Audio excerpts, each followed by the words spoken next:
The audio you're about to hear was recorded in Anchor. Learn more at anchor.fm. Thank you for tuning in to Shelf Addiction Daily on Anchor FM. This is Thursday, August 10th, 2017. I'm Tamara and you're listening to Shelf Addiction here on Anchor FM, and thank you for checking out my station. Be sure to visit shelfaddiction.com to see the latest content, including book reviews, author features, and podcast episodes. So today I'm sharing the final part of my book club how-to series. If you like today's episode, please let me know by calling in or commenting. I appreciate it greatly. Now let's jump into it.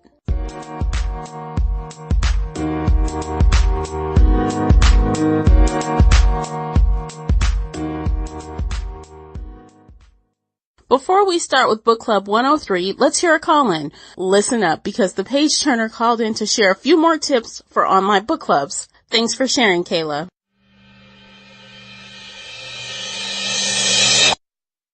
Hey, it's Kayla from the page turner. I just wanted to chime in and say thanks for all the great suggestions. We'll definitely be using some of those in the page turner's online book club. We choose our books just from polls based on what genre people want to read or what kind of topic they're looking for, and that seems to work out really well when you've got a really big group. I'm part of a different online book club that does something kind of neat though. They have a Excel spreadsheet that serves as a master list of suggestions, and then every 2 weeks they'll just pick a few numbers at random, and those numbers correspond with the book's cell in the Excel spreadsheet. Then everyone votes from maybe 4 or 5 books each time, and whatever wins is the book that we read together next, and the other ones just stay on the spreadsheet to be voted on the next time. Welcome to Book Club 103, the final part of the How to Make a Book Club series. Part 1 covered how to set up a book club. Part 2 covered gathering your book club crew and how to go about selecting your books. Today we'll be talking about how to make your first meeting successful and how to discuss books throughout the longevity of your book club. Don't forget that you can always try out one of these, and if you don't like how it goes, you can try something else. You can always tweak your group as you go along. It's flexible and not set in stone. Let me know if you're using any of these tips to build your own local or online book club. Let me know how they work for you. I would love to hear your success stories.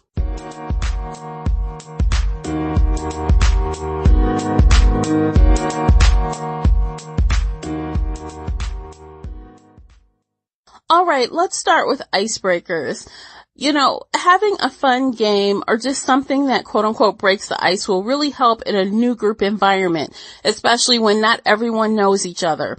And being that you have assembled this group of people, it's likely that they don't know each other. You might know 1 or 2 of the people, a couple of them might know each other, but the entire group will likely not know each other. So there's this really easy, pass the hat game, but I don't use a hat. I would use like a little bag or, I don't know, a box, whatever. Just, you put a couple slips of paper with questions on them. They could be literary questions, random questions, anything that you want to know. Like it could include, I don't know, what's the last book you read? What's the last audiobook you listened to? What's your favorite genre? What's your favorite food? Physical books or ebooks, any of those questions that will let you get to know someone. So you throw them all in your hat, box, bag, whatever you want to use, and then you take turns pulling the question and answering them. So it works great with a smaller group. You can get more questions in and get to know each other more. If your group is pretty large, probably you'll just want to do 1 per person. Unfortunately, I think it's funner when you have 10 or less, because then you can go around a couple times in the same amount of time that it would take, a group of 20 or more to do. So obviously you want one-liner answers. You don't want someone to say, oh, when I was 10 years old, I remember when, and then it turns into a 20-minute story. No, we don't want that. So just remind everyone that, it's a lot of the little slips of paper in the hat or box or whatever, and you want everyone to get a chance. And so let's, just push people along. Okay, so let's say you wanted to spend, half of your first meeting just getting to know people. If you're in a quiet environment or one that's not a public restaurant, it might be cool to break out some games. You can even simply bring board games or card games like Cards Against Humanity, or play Apples to Apples, or play that game where you stick someone's name on your forehead and you have to guess who it is. All of those are awesome games that will help relax people and get them in the mood. But if you're actually going to review the book during the first meeting, you might want to stick to something simple. And that's why I just really like the questions in the hat type of warm up. And it really just promotes conversation and other things. But you have a lot of variety and flexibility. And some people use the first meeting as a meet and greet. So you might not even want to review a book the first meeting. I have seen book clubs do it, and it's been successful. They'll go have some drinks and just talk, and maybe you can play a whole bunch of random games because you're not reviewing a book. And then the next meeting, everyone knows what they're reading, you know where you're meeting, and then, you all know each other a little better. So that's another way you can go if you choose not to review the book in the first meeting.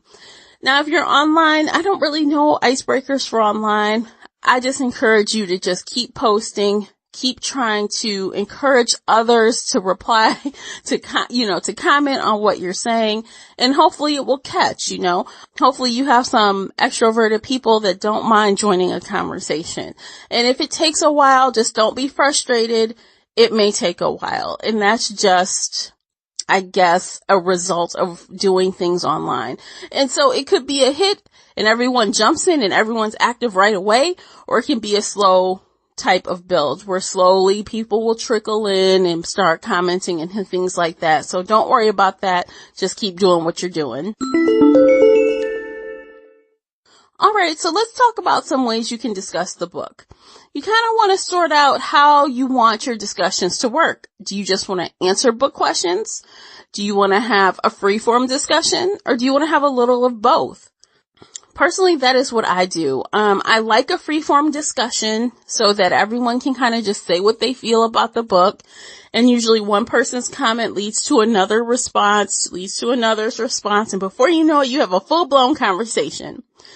But, if things, the conversation dries up a little quickly, or a lot of people didn't like the book, or some people didn't finish the book, and the natural free-form conversation doesn't last very long, I'd like to have questions that specifically pertain to that book as backup. Now, some books do have questions in the back. I would use those. For those that don't have questions in the back, I just Google book club questions for ABC book, right? And that way, if there are discussion questions, sometimes they're on the author's website or on the publisher's website. And there are other websites that specifically have reading guides and other things for books. So there are sources you can pull these questions from ahead of time and just be prepared with them. And that's what I do. If we kind of run out of steam, I have a backup plan. And those questions usually re-energize the conversation and it can pick up its natural flow again. And if it dies down again, I have another question. So definitely think about that. Now, I did participate in a book club that actually only used questions. I kind of felt it was a little bit school-like, but to each his own.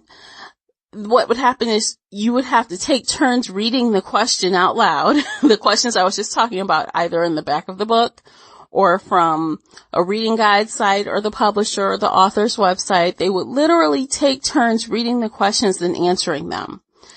Now, that is not my speed. It's a little too stuffy, a little too formal, but, again, I don't want to dissuade you. If you think that's your comfort level, then try it out, right? Your group may love it. They may not. And if they don't, you can change it. You can alter it and tweak it as you see fit. The final thing that I love to do at book club when reviewing a book is I like to do a quick round table of a rating, right? Cause we all mostly are on Goodreads, or I'd like to know what the rating is. So you pick your own scale.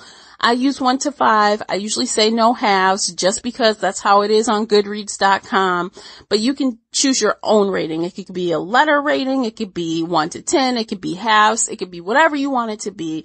But I always find that kind of cool at the end to just see what everyone rated it when it was all said and done. So again, that's just another little fun tidbit. And my group knows we do it, and everyone, they know at the end, okay, what's your rating, everyone? And it's kind of like a fun thing we do. Feel free to use that if you want. I think it's just a really cool way to close the conversation.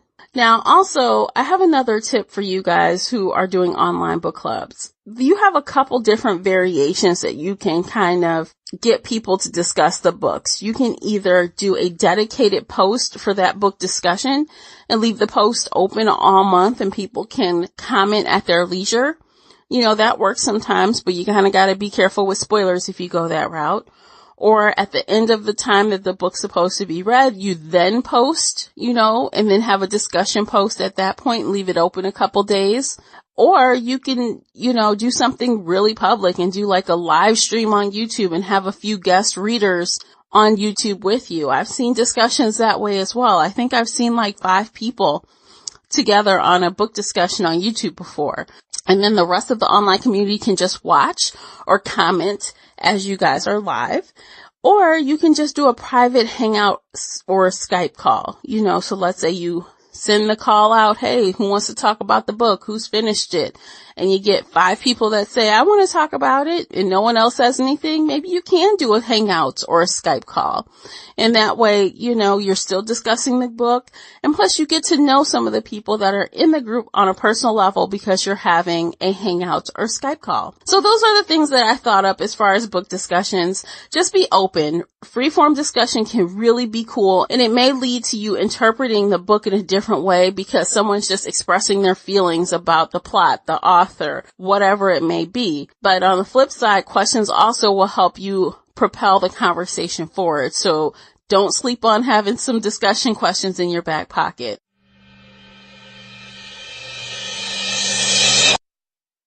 As a book club leader, I always hear, I didn't have time to read the book. Nah, that means to me you didn't like the book or you forgot about the book. You didn't like it, so you quit, or you forgot, straight up forgot.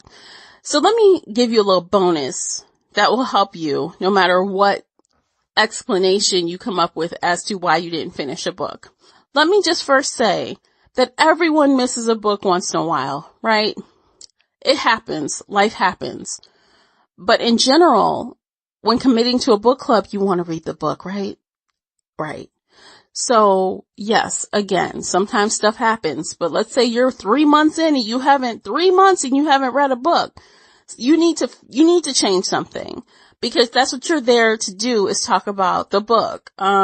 So that's important. So let me give you a few bonus tips on how to get through a book that you're struggling with, or even ways to pace yourself so that you get done in time. Okay. So number 1 bonus tip is the minute you know what the book is, buy it, get it from the library, download it from, off of Amazon, whatever. Get your hands on that book as soon as possible. Personally, I don't read it right away. Sometimes I wait till the week before, but that's only because I read so many other books. But the average person in book club, I think, is an exception if you're an avid reader and you're reading 4, 5, 6, 7 or more books a month. But I think the average book club goer, you as the organizer might read a lot, but the people attending your group may not. So 1 book a month may be a lot to them. So if you're one of those people where you really don't read a lot and 1 book a month seems daunting, this will help you. So get the book right away is tip number 1. Tip number 2, if you start the book and you're just having a hard time with it for whatever reason, you don't like the author's writing style, you can't pronounce the names, you're kind of confused what's going on, whatever reason that's going to make you put that book down, here is a trick. Get the audiobook version. A lot of times, not every time, but a lot of times, you will enjoy it in audiobook because a lot of the time the narrators are able to bring that to life and have you interpret that in a different way. Okay. So if you think you want to give up or you start your 2 chapters in and you're like, I can't do this, try the audiobook. Okay. That is a must.